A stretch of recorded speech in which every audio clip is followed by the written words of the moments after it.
Many people don't know this, but Black history can happen at any time of the year. And so, we turn again to Roy Wood Jr. and another episode of CP Time.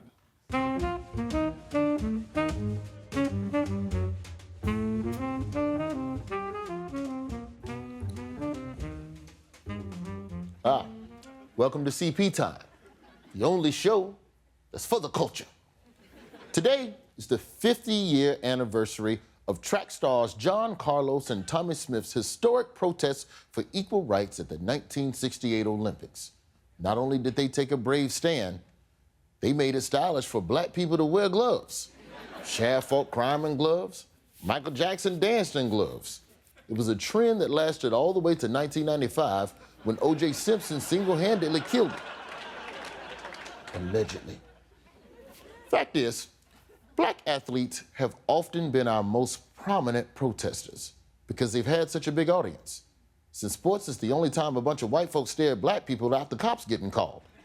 One of the first recorded black athlete protests was back in the early 1900s by boxer Jack Johnson, who boldly opposed racism by punching white men in the face and then dating white women. A trailblazer indeed. But sadly, many black athlete protesters don't get the recognition they deserve. For example, we may remember Carlos and Smith, but at the very next Summer Olympics, track star Wayne Collette protested for civil rights by having a casual conversation during the national anthem. Look at those two there, chatting like they were in line at 7-Eleven. What are you in line for? Justice! Oh, that's cool. I was just getting some Reese's Pieces. And we all know about LeBron James fighting for Black Lives Matter, but not many people know that in 2016, the entire WNBA Indiana Fever team took a knee before a playoff game to protest police brutality. The Fever lost that game, and I lost $400 betting on them. I know what I owe you, Ricky. Stop getting my kids involved in this. You'll get your money. And we all hear about Colin Kaepernick and his protests, but not everyone remembers NBA player Mahmoud Abdul-Rauf, who refused to stand during the anthem to protest American injustice against Muslims. Rauf's courage opened the door for people like Kaepernick to not only kneel, but to do it even blacker while sporting an afro and cornrows, which according to scientists are two of the blackest hairstyles on earth. Only the Jerry curl reigns supreme.